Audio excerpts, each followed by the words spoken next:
She smiled and handed me the papers before I could even take a sip of my coffee. Daniel Whitmore, 36 years old, sat at the granite kitchen island, watching Allison Whitmore, his wife of 9 years, glow with triumph over a deal he had never been allowed to touch. The office had signed a $100 million contract, a figure so massive it would have made headlines if anyone outside their circle knew, and Allison wore her victory like a crown, unaware that the foundations of her triumph were built on bridges Daniel had quietly laid years ago. I stared at the signature line on the divorce papers, the pen she offered, and the faint laughter of her assistant echoing from the hallway, and felt the weight of disbelief settle like thick fog. She did not see the irony. In her mind, she was the architect of her own success, the one who had earned every congratulatory nod and champagne toast in the sleek conference room with the city skyline behind her. I remembered the first meeting in that very office when she had been uncertain, timid even, pitching small projects to skeptical investors, her voice wavering. I had watched from the corner, advising silently, introducing key contacts, leaving notes that guided her without ever stepping into the spotlight. She had called it intuition, luck, hard work, and ambition, none of which acknowledged the quiet hand that had steered the path, the man she now dismissed with a single smile and a signature on a sheet of paper. The divorce papers were crisp, white, professional, and final, or so they appeared. I placed my hands over them, feeling the smooth edges, and allowed a slow inhale to calm the tension building in my chest. Outside, the sun reflected off the glass facades of downtown Austin, sparkling on the morning wet streets from last night's drizzle, mocking the smallness Allison assumed I had become. I rose, walking slowly around the island, noting the faint smell of her perfume lingering in the air, the faint hum of traffic, and the silence that swallowed the house after her confident steps echoed down the hallway. This was the moment she thought she had won, the culmination of her power, her independence, her separation from a man she had long believed incapable of competing with her brilliance. I looked at her eyes, bright with self-assurance, and thought of the unseen accounts, the legal structures, and the quiet leverage Daniel had maintained, invisible to everyone, even the woman now claiming she had broken free. She spoke of freedom, of opportunity, of a life without compromise, her voice smooth and unwavering, and I nodded, calm, listening, letting each word sink into the room like a weight she could not measure. The city lights caught in the stainless steel fixtures, reflecting briefly in her smile, and I felt the subtle thrill of control beneath the surface. I took the papers, flipped them once, carefully, deliberately, as though inspecting a blueprint rather than an end, and placed them down again without comment. She had prepared her announcement, her celebration, her sense of ultimate victory. I prepared mine, quietly, invisibly, knowing that patience and precision were far more potent than any sudden outburst, and that the real power had never left the room. It had only waited for the right moment, for the right reveal, for the perfect calculation to set the balance straight again. Daniel Whitmore sat quietly at the study desk, the morning light falling in thin lines across the hardwood floor, and let the silence of the house wash over him. Outside, the city was waking, traffic humming softly, the smell of fresh rain lingering on the pavement, while Allison Whitmore's laughter and the clinking of glasses from the previous night still echoed faintly in his memory. He opened the laptop, reviewing the company contract in meticulous detail, noting clauses that no one else in the office had fully appreciated, and realized that his insight, the contacts he had nurtured over the years, and the subtle advice he had given behind the scenes were the foundation of the entire $100 million deal. He sipped coffee slowly, letting the warmth steady his hands, and began making notes of what actions could secure his position and protect what was rightfully his, knowing that Allison believed she had won, and that her celebration had blinded her to the real power dynamics at play. He checked his calendar, scheduled a meeting with the attorney, and carefully reviewed the legal documents, ensuring that everything would be approached with precision and patience rather than haste or emotion.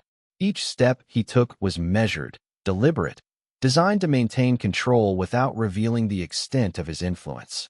The phone buzzed briefly, a message from a colleague confirming details of the contract execution, and Daniel noted it without reaction, allowing the information to accumulate as part of the broader picture. He thought back to the early days of their marriage, when Allison had struggled to make her first pitches and he had guided her without recognition, understanding that true support often requires invisibility and timing. He allowed himself a faint, private smile, knowing that those years of silent investment and careful observation had built a foundation far stronger than the celebratory speeches and public recognition Allison now reveled in. The documents on the desk lay open, detailed and complex, but every line was a reassurance of the groundwork he had laid. He reviewed the schedules, the payment terms, and the investment structures, noting where the leverage truly lay and how it could be applied if necessary. While Allison moved confidently through the office, already envisioning herself as untouchable, Daniel remained still, observing, planning, and understanding that the true advantage was not in immediate confrontation but in strategic patience. The room felt calm, the air heavy with possibility, and for the first time since receiving the divorce papers, he felt a quiet thrill of anticipation, the sense that the next moves would be his to direct, precise, and unassailable. Outside, the wind shifted, carrying with it the faint scent of the city and the promise of a day in which careful strategy and unseen influence would quietly redefine the balance of power without any need for shouting, confrontation, or spectacle, allowing the truth to speak for itself and the outcomes to unfold exactly as he had prepared. That afternoon, Daniel drove into downtown Austin with the divorce papers resting on the passenger seat like a quiet accusation. The sky had cleared, leaving the glass towers bright and sharp against the blue, and every reflection in every window seemed to show him the same thing: a man everyone had mistaken for smaller than he was. He parked 2 blocks from Allison's office, not because he wanted to see her, but because his attorney, Margaret Hayes, kept a private suite in the same business district, high above Congress Avenue, where conversations were measured in clauses instead of emotion. The lobby smelled of polished stone and expensive coffee. Men in tailored suits crossed the marble floor with leather folders under their arms. Women in heels moved with purpose. Elevators chimed softly, and Daniel stood among them in a charcoal jacket Allison used to call boring.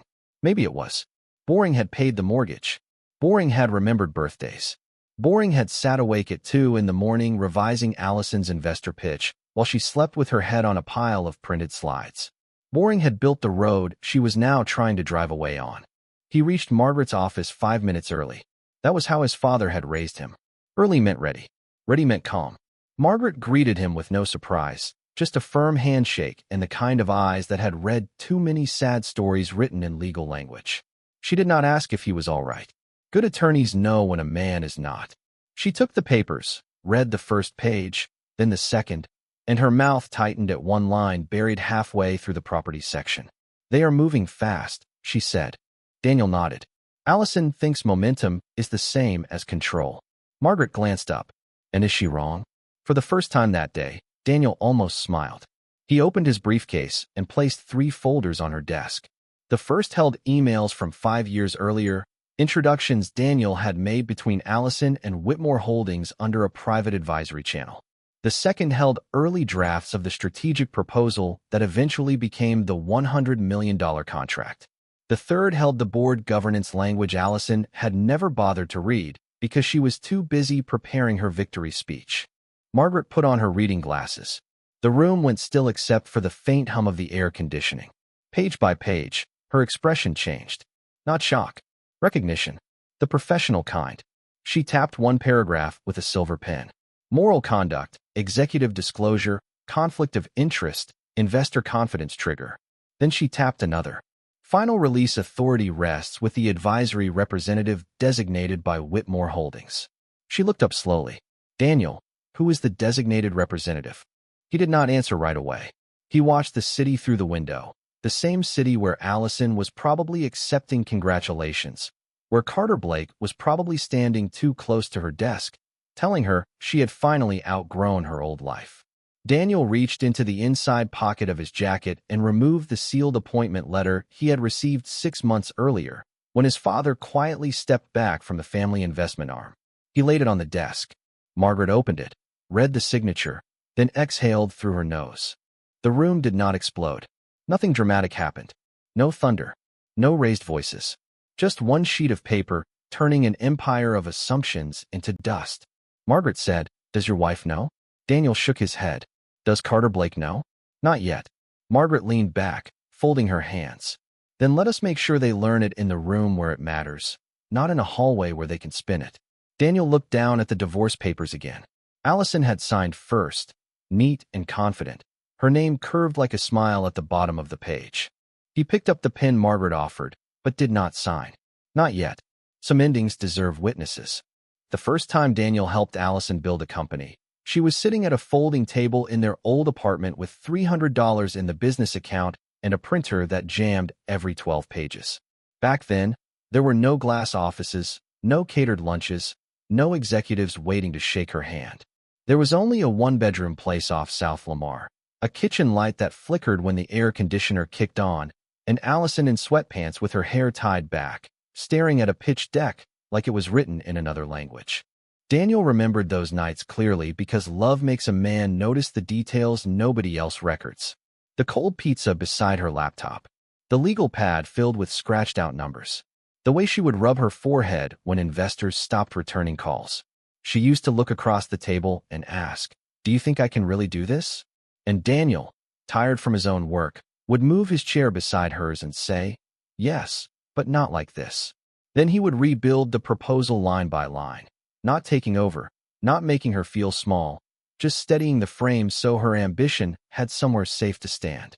He introduced her to people who never would have taken her call. He prepared her before meetings she thought she had survived by instinct. He taught her how to answer hard questions without sounding defensive, how to read a term sheet, how to recognize when praise was hiding a trap. He never asked for credit. That was the mistake love makes when it is still young. It assumes memory will be enough. But memory fades when applause gets louder. By the third year, Allison stopped saying we. She started saying I. I built this. I closed that. I took the risk. At first, Daniel let it pass. A husband does that. He tells himself pride is harmless when it grows from pressure. He tells himself success changes the room, not the person. Looking back, he realized the shift had been slow enough to excuse and sharp enough to cut. She started correcting him in front of people. Small things. Restaurant choices. His jacket. The way he explained finance too simply at dinners where nobody knew he had once reviewed their entire capital structure. Carter Blake entered their lives during that season, all bright teeth and smooth compliments, the kind of man who could smell ambition from across a boardroom. He called Allison brilliant before he knew what she had sacrificed.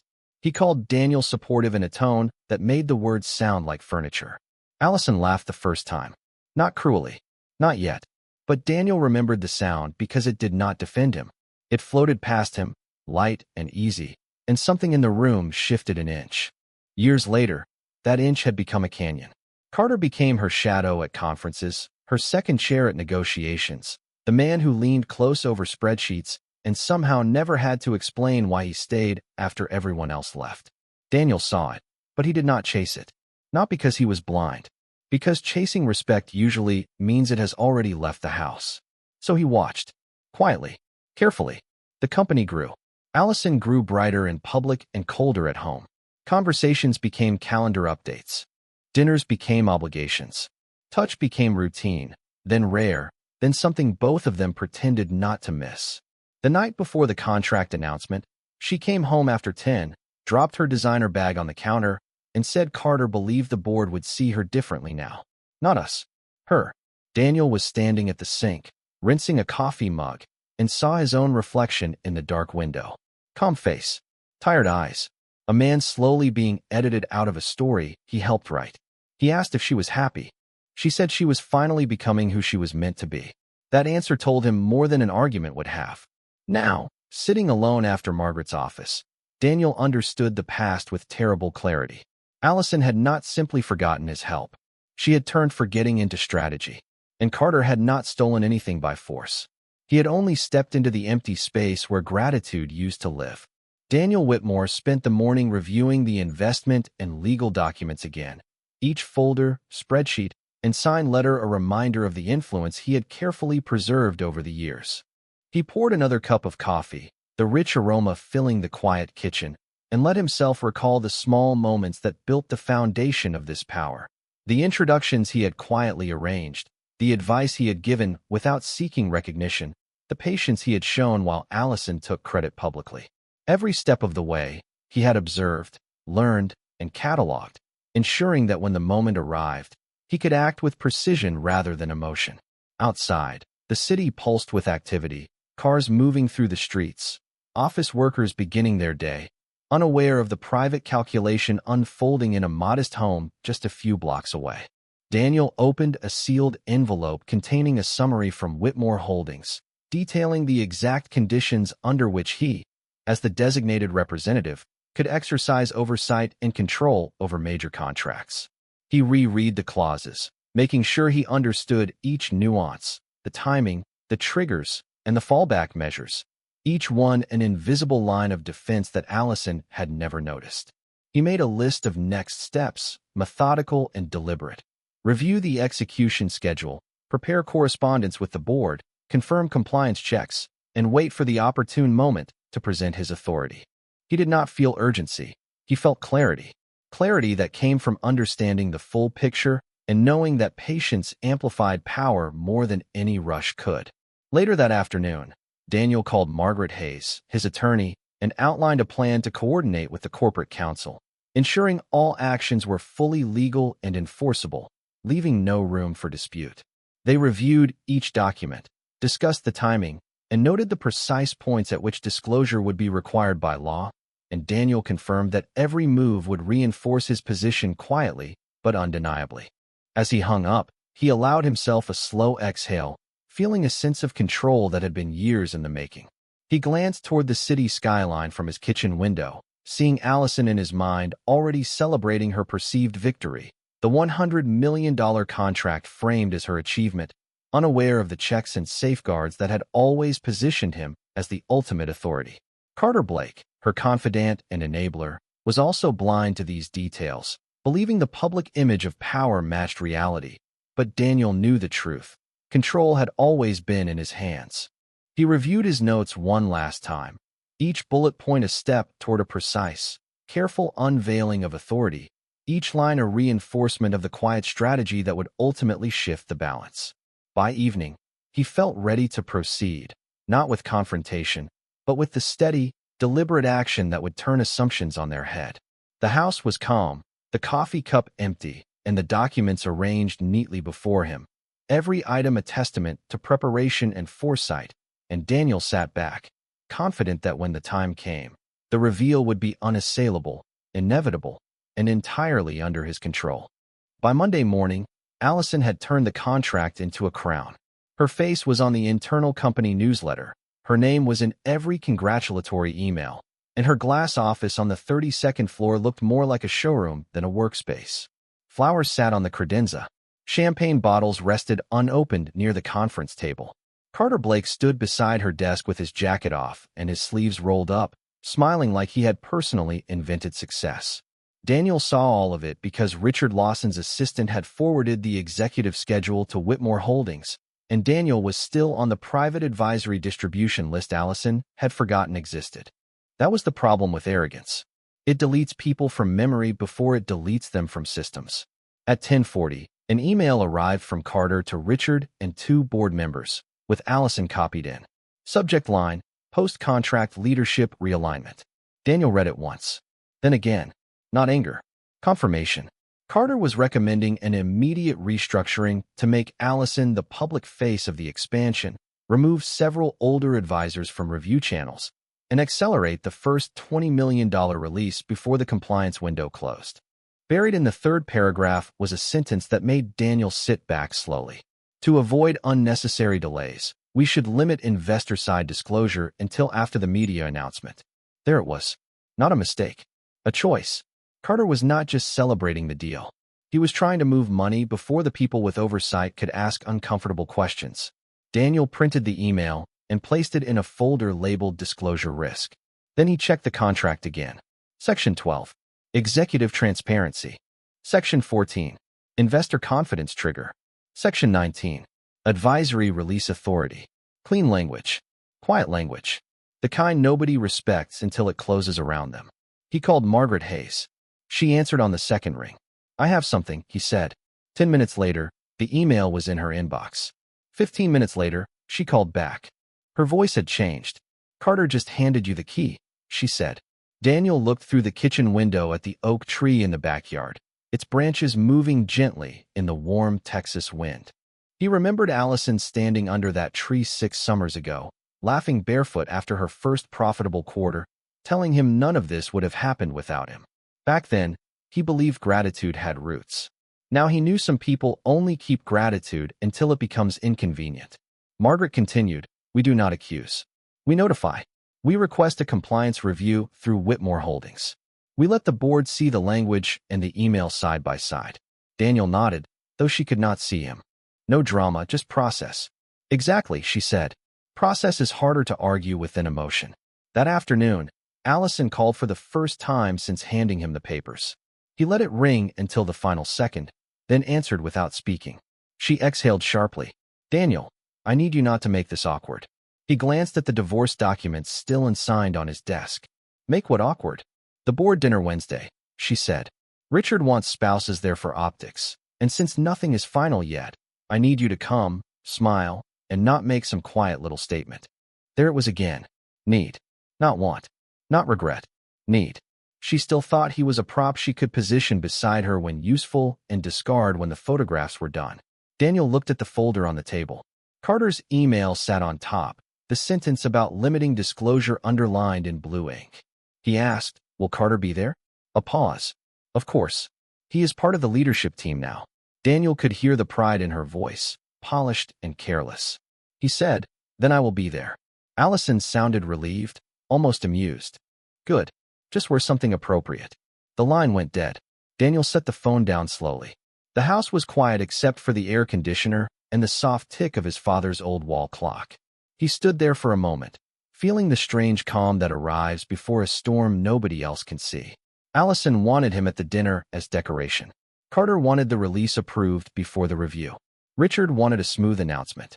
And Daniel wanted only one thing: the truth placed in the correct room, in front of the correct people, at the exact moment it could no longer be ignored.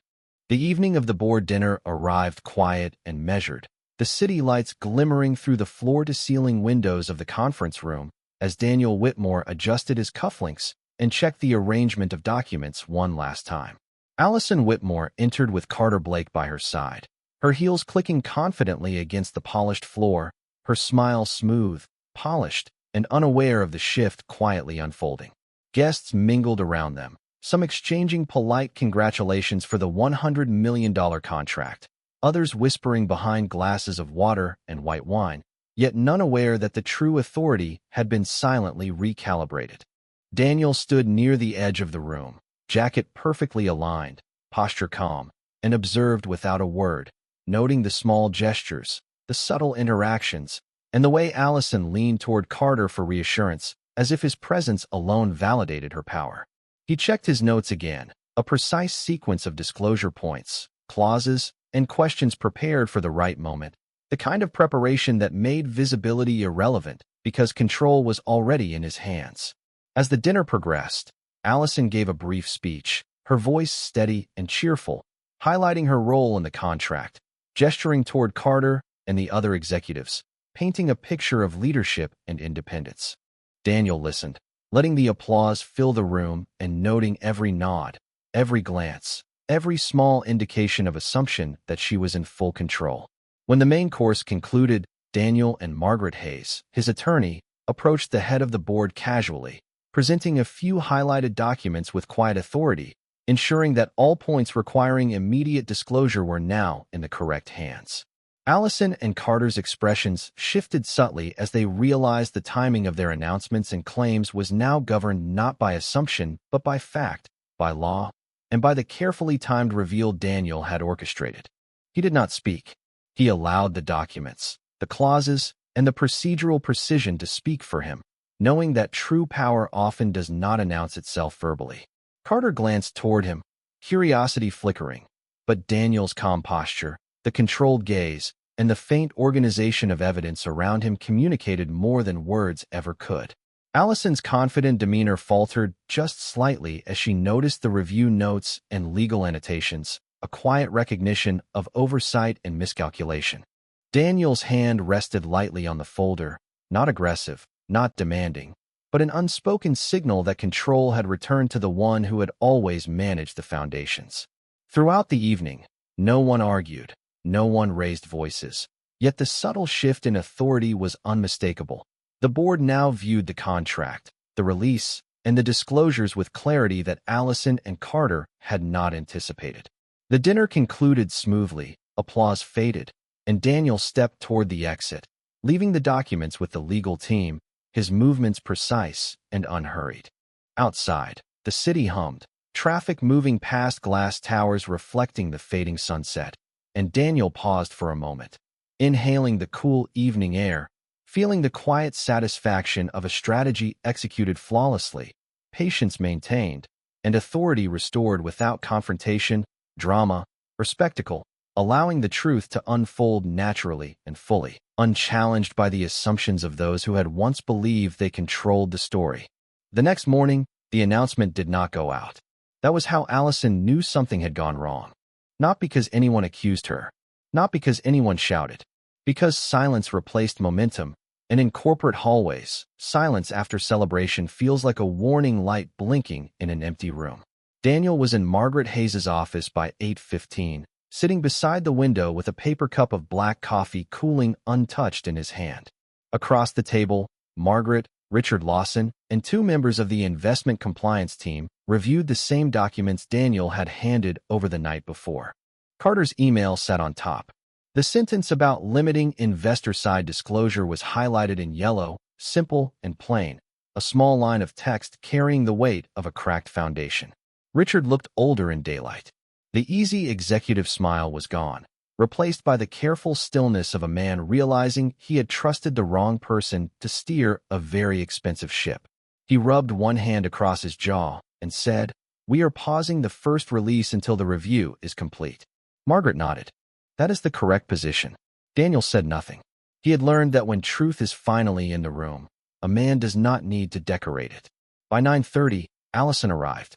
Carter came in behind her, but his confidence had thinned overnight. His tie was slightly crooked, his phone clutched too tightly, his smile arriving half a second late. Allison's eyes found Daniel first, and for a moment, irritation crossed her face, the familiar look she used when she thought he had embarrassed her by existing in the wrong room. Then she saw the folders. Then she saw Margaret. Then she saw Richard refusing to meet her eyes. The air changed. Richard asked her to sit. She did, slowly. Carter stayed standing until a compliance officer quietly pointed to a chair. It was a small gesture. It landed hard. Richard began with the contract timeline, the scheduled release, the investor review process, and the responsibility of leadership to disclose material risks before funds moved. His voice was calm, almost gentle. That made it worse. Allison kept her chin lifted, still trying to hold the shape of authority. Carter interrupted once, saying the email had been misunderstood, that he was trying to protect the company from delay, that every major deal required speed. Margaret let him finish. Then she slid a printed copy of Section 14 across the table. Investor confidence trigger. Carter looked at it, but did not pick it up. Margaret followed with Section 19. Advisory release authority. Finally, she placed the appointment letter in the center of the table. Allison's gaze moved over the page, stopped at Daniel's name, and froze. Not dramatically, not like in movies. Just a quiet stillness behind the eyes, the kind that happens when the mind reaches for an explanation and finds only a wall. She looked at Daniel. "You?" One word. Small. Barely air. Daniel met her eyes and said, "Yes." Richard cleared his throat and explained that Whitmore Holdings would not approve the initial release until an independent review of executive disclosure and internal influence was complete. Carter's role would be suspended from contract administration pending that review. Allison's public announcement would be postponed. Her leadership realignment proposal would be withdrawn. Each sentence landed cleanly. No shouting. No spectacle. Just doors closing one by one. Allison's hands folded on the table, too tightly now. Carter tried to speak again, but Richard stopped him with a look. That was when Daniel understood the real collapse had begun. Not the contract. Not the money. The story. Allison had built a public version of herself where Daniel was background, history, something small she had outgrown. But the documents showed something else. They showed the introductions, the advisory channel, the governance structure, the final authority. They showed that the man she had tried to remove from her future had been standing at the center of it the entire time. When the meeting ended, Allison waited until the others filed out. Carter did not wait for her. That told Daniel more than any apology could have. She stood by the conference table, her voice lower now, stripped of polish. "Why did you never tell me?" Daniel picked up his briefcase. "Because I wanted to know who you were when you thought I had nothing left to offer." Her face tightened, but no answer came. Some questions do not need one. He walked out into the bright Austin morning, the elevator doors closing behind him with a soft metallic hush. And for the first time in years, he did not feel edited out of the story. He felt like the man holding the final draft.